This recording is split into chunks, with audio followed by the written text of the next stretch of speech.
Whistle a blow, and now I know that we're going. We've just started. Yes, we've departed.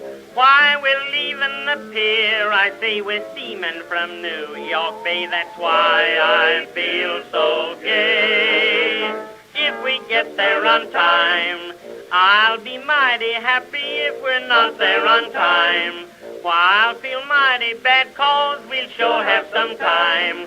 Way down in Louisiana, here's what makes them all feel glad. What is love? Baby, don't worry. Today we will be talking about when love can kill. From the legend of Minnie Wallace, who went through husbands like it was going out of style, to going through town without a suitcase. Today we will be discussing the tales of the Black Widow Minnie Wallace, the infamous suitcase murders, and the sausage murders. And we are back with another episode of Crescent Crime with our favorite guest. Guys, could you introduce yourselves again? Yes, I am Jane Delacour. I am a local historian, writer, tour guide, and with my wonderful partner in crime. I'm Jeffrey. I'm the husband partner. Excellent. And tell me a little bit about your tour guide for those listening. We are both tour guides in New Orleans. We have our own tour company, Strange True Tours. We've been doing this a dozen years now, and we love what we do. We're history geeks. I fell into this by accident as a ghost tour guide and happened to be married to somebody with a history degree. And In Middle Ages and military history. yeah. A 'Cause very that- common degree. That is a common degree that you can transition into corporate life. Absolutely. 9-to-5 job if I ever heard I'm one. telling you. Me, I just like to talk about hookers and cross-dressers and pirates and things like that, and people pay us money for it, so... In New Orleans, that's polite dinner conversation. It's incredible. It really is. Yes. And speaking of polite dinner conversations, we talked about a violent woman in our last podcast. So for this podcast, I want to talk about yet another Black widow, or we'll start that over. I want to talk about yet another violent woman who was allegedly I'm going a to Black scooch widow. away. For your own good. Yeah. Exactly. She was allegedly a Black widow, and she was named Minnie Wallace in New Orleans. And Jane, it seems like you seem to know a lot more about that. Yes. In any other life, Minnie would not have even made the local news. It just so happened that she had a lot of the same characteristics. She was young, beautiful, and had a little bit of money. How all good stories start. How every good story starts. Her mother used to work in Storyville, didn't No. she? No, that wasn't the rumor. No, absolutely not. Her mother was a socialite married to an attorney. Wow. Okay, so yet another example of how the rumor is different from the reality. Yes. Minnie herself was born in 1869. So that predates Storyville by almost 20 years. Okay. And she, her story happens in 1884. New Orleans is having, it's a type of World's Fair. It was known as the Cotton Exposition. We have a older man. He was about 49, 50. He was the mayor of a town in Kansas. And he comes to New Orleans for this exposition. And like every good story starts with, he meets a woman. Technically, he meets a girl. Yeah, she was a little bit He's on the 49 and she's what, 15? She's 15. Yeah, big age gap. Yeah. Yeah. And at least on his part, it was love at first sight. And he made several trips to the exposition to also meet up with Minnie. And it was agreed upon that they should get married. This is a 49-year-old man who's traveling across the country to court a 15-year-old child. Man. And the family finally agrees to it. What was the incentive? Was it just like, this is the size of my wallet? He was a mayor. He was the mayor of a city. He had some money, which for that time was quite a bit. He had about $500,000. Woo. So he had several $100,000. And he is the mayor of, I believe it's Emporia, Kansas. Yeah, that name sounds familiar. And so they take the train to go back to Kansas. Their marital bliss only lasted about 4 weeks when he passes away. Huh. And what happens when he passes away? Because that is awfully fast. It's awfully fast, but Make a bad joke and say rigor mortis, but Ah, dun zing. oh wait. Mr. Wallace had a lot of peculiarities.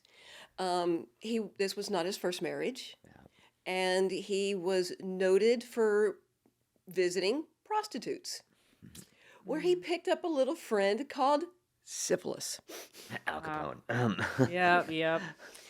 And he is using arsenic both medicinally and recreationally.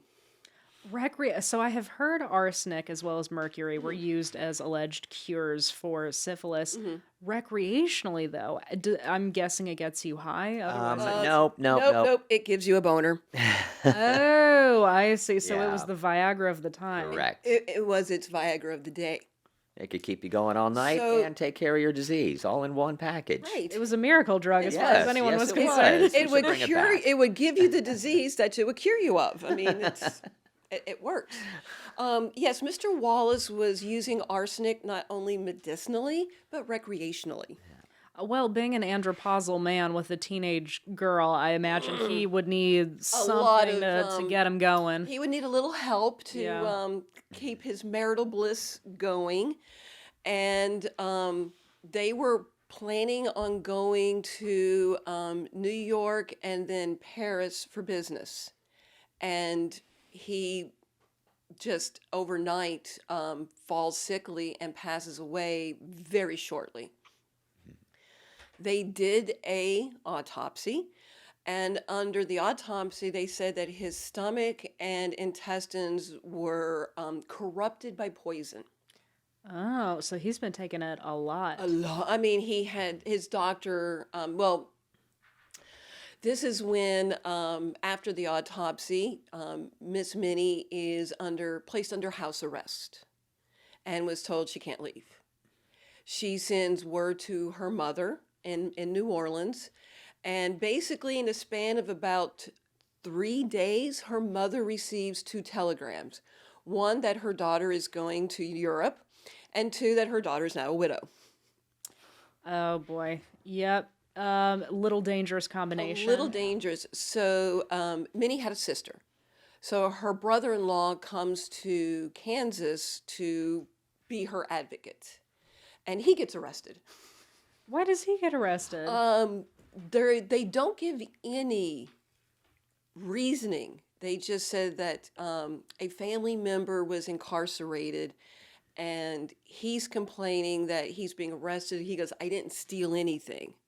So we don't know if they accused him of stealing something. We have no idea because there's not a police record. We just see that he was incarcerated, but no charges were ever pressed. Aren't you in a city where the man was the mayor? The man was the man. Yeah, I was gonna say, was it an angry And mob you're an mentality? outsider. Yep, you're an outsider, and And- you're a man. You're not some sweet teenage Yeah. girl. So it's like, well, if we can't blame her, we can blame him. Yep, or at least shut you up. Yeah, and, exactly. Lock you up. and in And they tried. and in echoes of Delphine LaLaurie, she had a lot of mixed journalism thrown at her. The local newspaper, one reporter would go on about this Creole beauty and her tender age, and then turn around and say that, but she bought the arsenic, and which, yes, she did buy the arsenic, but he was using arsenic. Yep. So it's one of those, and she went to court. They did I don't say they didn't really charge her with murder, but they took her to court. And under both the defense attorney, everybody was going on and saying he had syphilis, he had been using arsenic for a long time, and there was enough shadow of a doubt that they let this very tender young girl go back to her mother in New Orleans with his money. Yep. So she's getting off scot-free, Yeah. essentially, found not guilty. She has her She husband was back. she was found not guilty, was free to go, and She's young, beautiful, and wealthy. so she takes, Dangerous combination sometimes. it the records are a little inconsistent. One says that she sold everything and left. One said that she shipped everything ahead and left. So, but she ends up leaving Kansas, which God, who can blame her for that? Yeah, going from Kansas to New Orleans, I'm sure that was the happiest day of her life. So, right. So she comes back to New Orleans, where her and her mother go traveling. They traveled through Europe, they travel around America, and they end up a lot in Chicago. That was a big place they were ending up a lot. And that's when she meets number 2. Oh dear. A lot of the same echoes. This was an older gentleman, independently wealthy, and he's an alcoholic.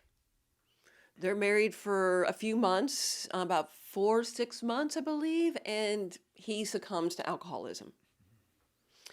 And there was the biggest question at the time was their marriage license, because they didn't get married with family in Chicago. They basically eloped and went to Niagara Falls, which is what you did then. Yeah. So there was that was when it came up that her prior husband had passed under mysterious circumstances, and that's when the reputation started to grow. And then that's when man number 3 enters the picture. Oh no. Now, this one's a little more questionable because she may have led him on. He was a millionaire, not 100,000-aire like the other 2 guys. This guy was a millionaire. And he bought her furs, jewelry, spent he spent at least $1 million on her. And she's got nothing to lose at And this she's point got- because she's already been married. She's already been through it. She's like, she's "What's been the through point?" 2 marriages with 2 rich men. And here's also the thing: once you get into rich man circles, you're set. Mm-hmm. Yeah. And she never married this man, and from all accounts, they never had a relationship. He fell for her, and she was like, "You can spend money on me, but I'm not going to do anything with you." And then she goes to Europe on vacation, falls madly in love with an Englishman, and gets married. Sends a telegram to her friend saying, "Hey, look, I'm getting married. We got to stop." He became so despondent, he killed himself. Good Lord, this woman is just like love and tragedy are just blended together with her. And she lost husband number 4 in the war, the Cousins' War, World War I. Oh dear. And then she lives happily until her 80s. She died in 1957 in San Diego. Did she just give up on getting married at that point? She does not get married again after that. Yeah, I think at some point she's going to be like, you know what? I'm cursed, but at least I'm rich. So Yeah. there's I've got like money. You can rent a boy toy. Right? right. And from There's no the scandal. so from World War I, so 1920 to 1957, she traveled quite extensively because what else are you going to do? Yeah. And then she settled down in San Diego and passed away there, surrounded by her friends. So she, in some ways, suffered horrible tragedy, but in other ways, like she kind of had it made. She went from one rich guy to another.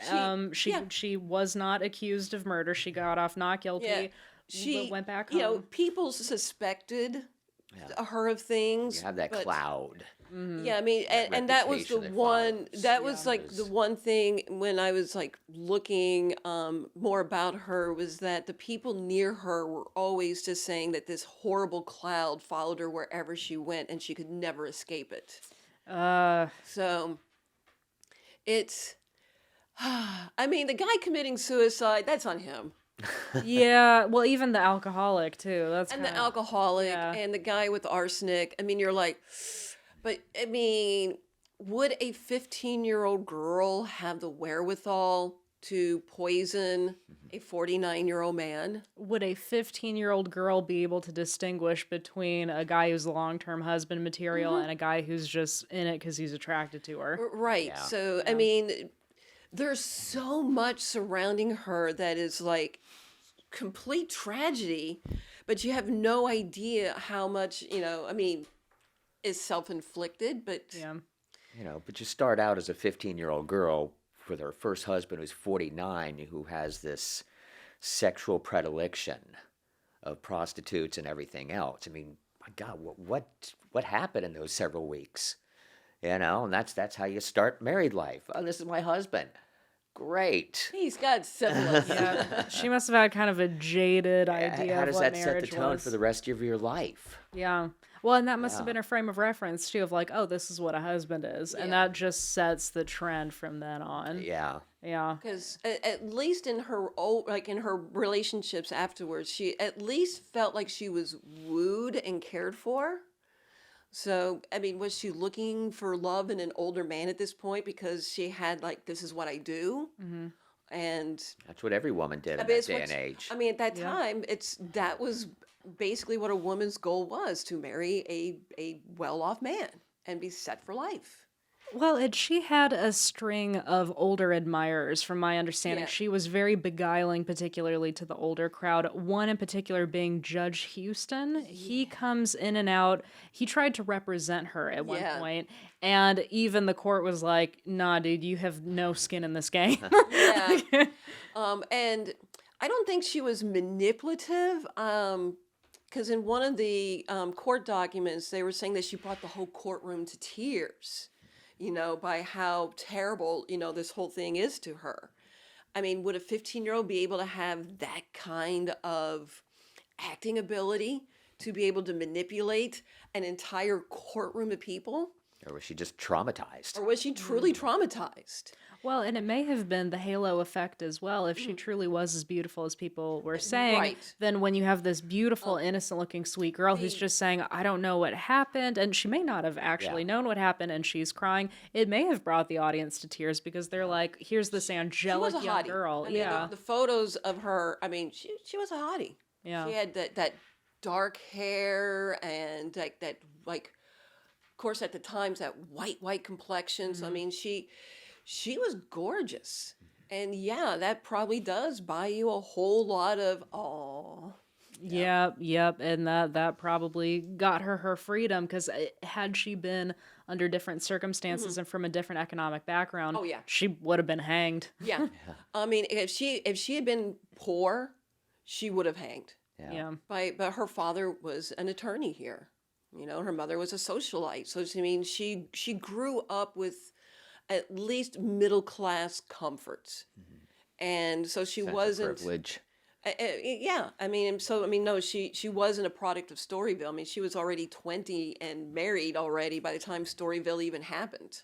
Well, and speaking of happy stories involving execution and not so domestic wedded bliss, we have another story, and that is the suitcase murders. Now, I have heard so many versions of the story because it probably did happen multiple times. Because suitcases, I mean, when you look at suitcase trunks back in the day, those things were basically just giant boxes They you were could huge. store a body in. So the story I have heard is that there were two brothers who married two women who became best friends. So the two sisters-in-law became really good friends. They lived in the same house together on, I believe it was Ursuline Street. And then one day, the sisters were talking about how they didn't like how their husbands were unemployed and gambling and drinking all the time. And so they're like, you know what? We can go into business with ourselves. So the girls were talking about moving out, starting their own tailoring business. Husband number one hears about that, doesn't like it, kills his wife, kills his sister-in-law, and then the sister-in-law is sprawled out on the floor. His wife is put in a trunk, and he runs off, tries to be a stowaway on one of the ferries going down the Mississippi, but someone who was visiting the women went to go visit them and saw the dead sister-in-law on the floor and found 3 fingers on the floor, found the wife in the suitcase, and that's when they sounded off the alarm, and they caught him before he went up the Mississippi. But there are many stories there's- involving yeah. storing bodies in suitcases, because boy, was that a convenient place to It put was them. it was right there. Yeah. The one I will talk about, it has a lot of those elements in it, and I think that's the basis of all good stories. They start with the facts and then kind of go from there. I lovingly call this "Be careful what you wish for." We'll do this in reverse timeline because no one really knew about these murders. At least it wasn't common knowledge up until 2006, 2007. It was right after Katrina. We have a couple moved to New Orleans and they bought a building right there on Ursuline. And on the building, they saw 717 was the address? 717 Ursuline. And they saw that there were brackets on the building. But they needed to go to the Vieux Carrère Commission to get permission to rebuild the balcony. When they went to the Vieux Carrère Commission and the Vieux Carrère Commission did their research, they came back and said there has never been a balcony at this building. And they're like, weird. And so they gave them some names of some people who could help them out. And they ended up with someone I know, a local, amazing architect, historical architect and historian and author and all of these wonderful things, Richard Campanella. So Richard is now being hired to do a property search on the property. And he goes through the property search, and the Vieux Carrère was correct. There were no plans put on file showing a balcony. There were no, the surveys and pictures that they had for the Vieux Carrère, the pictures of the house showed the brackets, but did not show a physical balcony. Mm-hmm. So Richard, being the due diligent person that he is, decides, well, I'm just going to start going through police records, newspaper records, maybe something will come up. Lo and behold, something comes up. Yeah. What, front page photograph of early 1880s? Front page photograph of the Picayune, which was before the Times Picayune, of the house with a gallery. Yeah. And to clarify, gallery in New Orleans usually means balcony. a balcony is attached to the building. A gallery extends out across the sidewalk and is supported by poles. Got it. Balconies were a less expensive option. Galleries was showing off your money.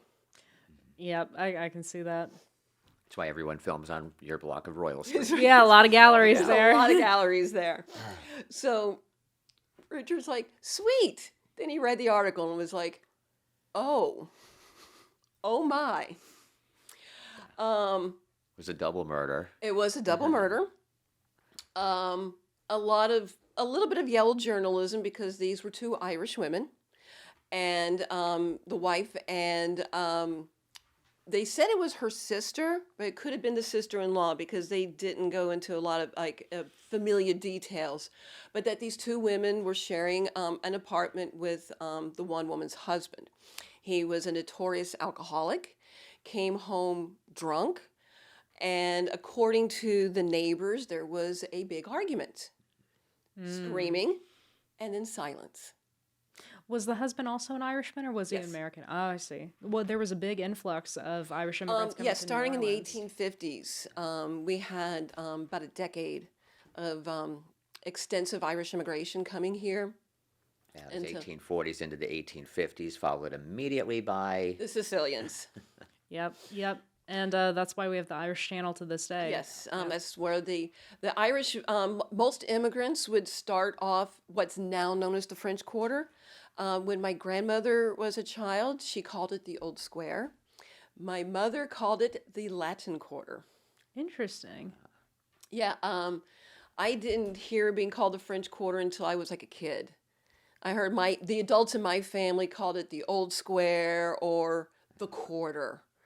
And so it's the vernacular has changed a little bit, and but while they're going through this, the gentleman, the husband, just put his wife in the trunk, put the trunk on the sidewalk. Interesting place to put it if you're trying not to get caught. Panicked and tried to run to get on a boat to get out. He went to the docks to try and leave.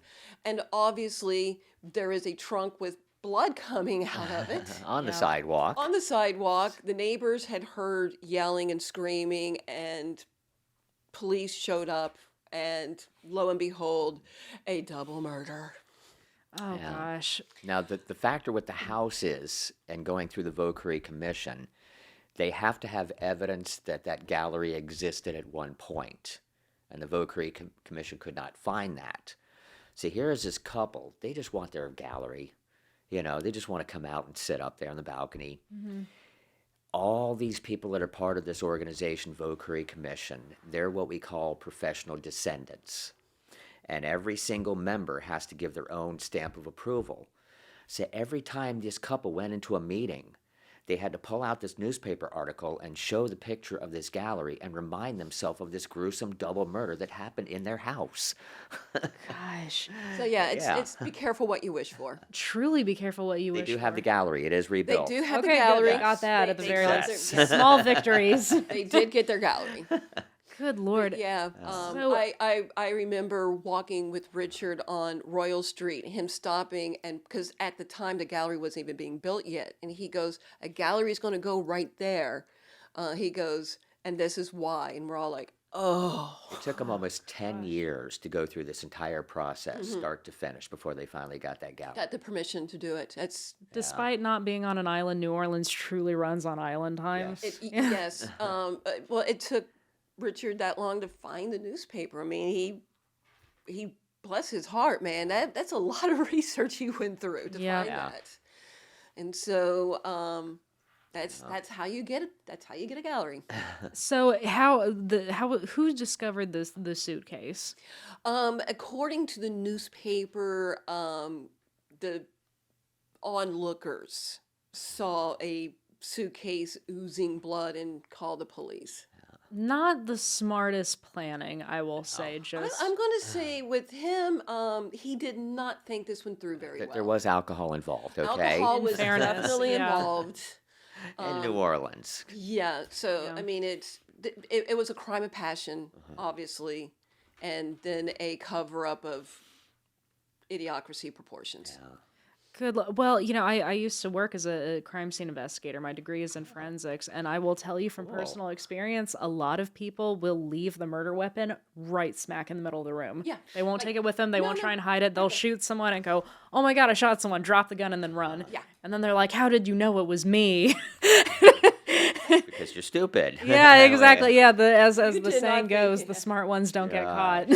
Exactly. Yeah, so this guy, heated argument, heavy drinker, Heavy and drinker. then one thing led to another, and he probably killed the Sister-in-law sister-in-law because just she was because a she was in the witness. way. Yeah. Isn't there another story, the sausage story, that's like And in a we've very got- similar block? That's on the same, but I've heard Yeah. of it. I don't know in detail about that story. He's our Sweeney Todd. No way. We have a Sweeney Todd. You know what? Why does this even surprise me? So I'm guessing it is very much like guy either has a vendetta or he's crazy, goes all Jeffrey Dahmer on people, and then makes That's sausages. the story. Yeah, What was it? Mental illness that it's fueled always him? mental illness. Okay. I mean, Those sane persons like, you know what I'm going to do? Make sausage out of my neighbor. was it just one individual or was it many individuals in which he saucified? Supposedly, he was using individuals for a while, more than one person. More than one person. This is kind of an ongoing thing until it was discovered. And then vampirism gets dragged into it. Of course it does. It gets, yeah. Were there any legends or fantasy surrounding the suitcase murders? Like, did anyone say the husband was? Now I've heard a couple of ghost guides talk about hauntings in that, from the haunting of the sisters, but the couple themselves have never come out and said anything paranormal happened. So I actually asked the guy once. Oh, you did? I was across the street doing the little, careful what you wish for story. They just wanted a balcony, and they discovered a gruesome double murder. And he's up there, and I'm like, do you have any hauntings? Anything happening? He goes, no, everything's fine. Yeah. We're great. They crossed over. So Good, we're good. good. Yeah. Yeah. Yeah. So when And he one of the got- coolest things with that house is it had at one point it had a well dug underneath it that the water ran so clear that they sold the water. Oh, well, okay. Who knows how that could have been great, marketing, but I'm like, it's awful close to the Mississippi River. I was going to say we're close to the Mississippi River and we're on swampland. Having Yeah. water that is Ozark clear is that makes me raise an eyebrow. And only under one house. And only under one house. That is great marketing. Yeah. I too want to have a magic well under my home. There's plenty of portals in this city. I've heard it. Yeah. I mean, honestly, with the amount of bizarre murders and the amount of paranormal activity and just the very ambiance, I have heard so many people say this whole city is cursed in both good and bad ways. Yes. There's a Chinese curse that says, "May you live in interesting times." I think we have the Here we curse are. of you will be an interesting city. Yeah. I think so. And the sausage thing is something I've never heard before. And we're talking about one block here.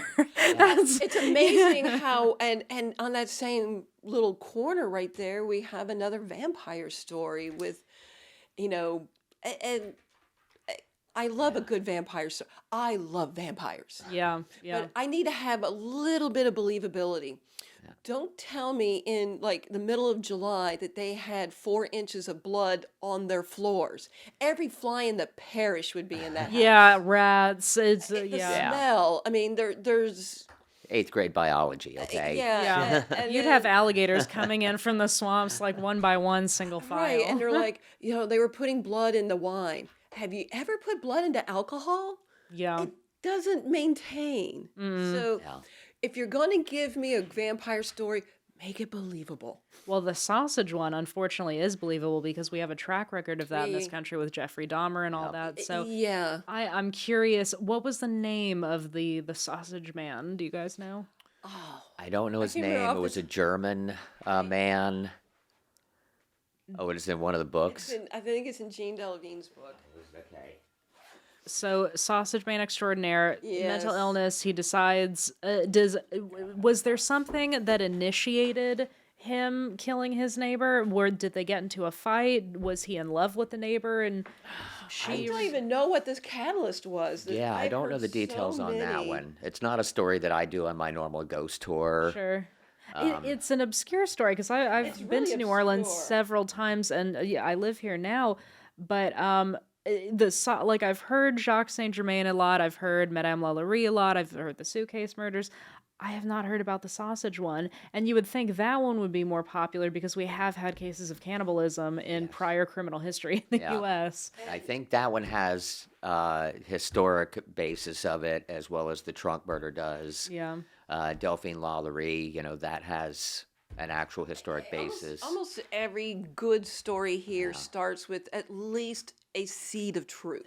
Yeah. And then it's New Orleans. We are never going to let the truth stand in the way of a good story.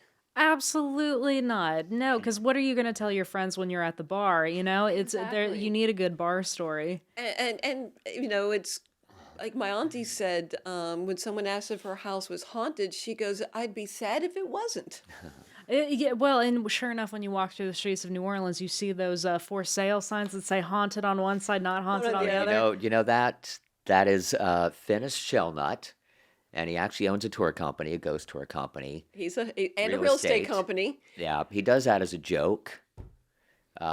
Just because I like to say, depending on what his client is looking for, would depend on which way he approaches. And he's also the ex-husband of Jennifer Flowers, Why does that name sound the familiar? mistress of Bill Bill Gates. Clinton. I'm sorry, Bill Clinton. Sorry, Bill Clinton. Yeah, How many mistresses did Bill Clinton have? Good I don't know. lord. It doesn't matter. a It's Bill lot. Clinton. Well, did the sausage guy have a wife or a lover Yeah, or he anything? had a He wife. had a wife. Was she in on it? Because I feel like making people into sausages is not a discreet thing that you can do. Yeah, That would be a hard one to sneak past quality control. Yeah. true. Yeah. Wives are nosy. Yeah, Right? she would have We're figured into out. everybody's Yeah.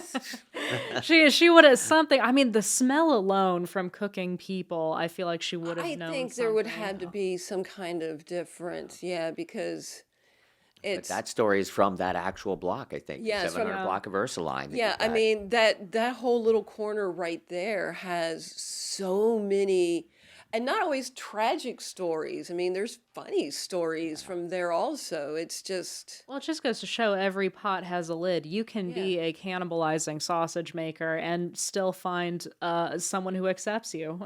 Yes. Who, yeah. and that's the beauty of New Orleans. We'll accept. You will find your group here. Well, and how long did he get away with making people into sausages before he finally got years. It caught? was a few years. Wow, so this was Yeah. how many people disappeared before someone was like, you know what, this Well, is that- fishy. That has always been the thing with New Orleans. We're a port city. People come and go all the time. So it's like, hey, I haven't seen so and so. Yeah, you're right. And then you don't think about it again. He jumped off on a ship and went back to Europe. He went up north. He Yeah. did something else. He went to work on the rigs. I mean, it's It's a transient city. This is a very, I mean, for there being like hardcore, like, people who have been here, families have been here for decades and decades. It's also a very transient city, especially, between after the Civil War up until about the 1950s, 60s. This was a very transient city. Well, it just goes to show that, like, some romances you get money, some romances you get notoriety and fame, and some you come up with a new recipe for Soylent Green. Yeah. So it's just romance is not dead in New Orleans. It really isn't. No. You get to keep your lover with you forever. Yeah, no Yeah. kidding. So he goes through a whole bunch of people for the. Why isn't this a bigger story? Because with how sensationalized Jeffrey Dahmer is, Ted Bundy, Ed Gein. I lived in Wisconsin for 2 years when I was doing medical research, and that's the home base of Jeffrey Dahmer and Ed Gein. So you would think Sausage Guy would be You would huge. think. I mean, compare Sausage Guy to Delphine Lalaurie, Oh, true. Marie Yeah. Laveau, the And Axeman. we have a that's haunt- like, it's mid-level. There's a monopoly. yeah. We have a haunted pharmacy where a pharmacist did, OBGYN experimentations on women.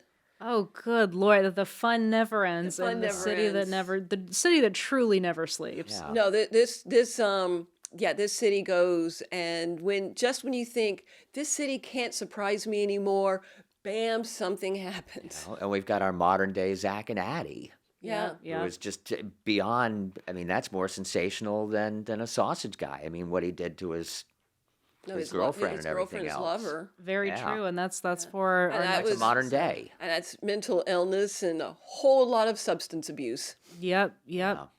Well, and it just goes to show for our audience, if you're interested in learning more, we've got the Strange True Tours. Thank you guys so much, and of Thank course, you. romance is not dead in the bayous. You can eat sausage with your lover. You can take money from him. You can be accused of being a black widow. The fun never ends in the Big Easy, and neither romance is not dead here, but it may result in death here. So, Sleep so with one eye open. you sleep with one eye Till open. death do you part?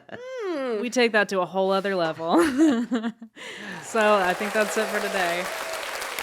All right. Thank you. Awesome. Thank you. That was fun. you. Thank That's you so guys much so fun. much. Yeah. Yeah, once I started digging in with especially.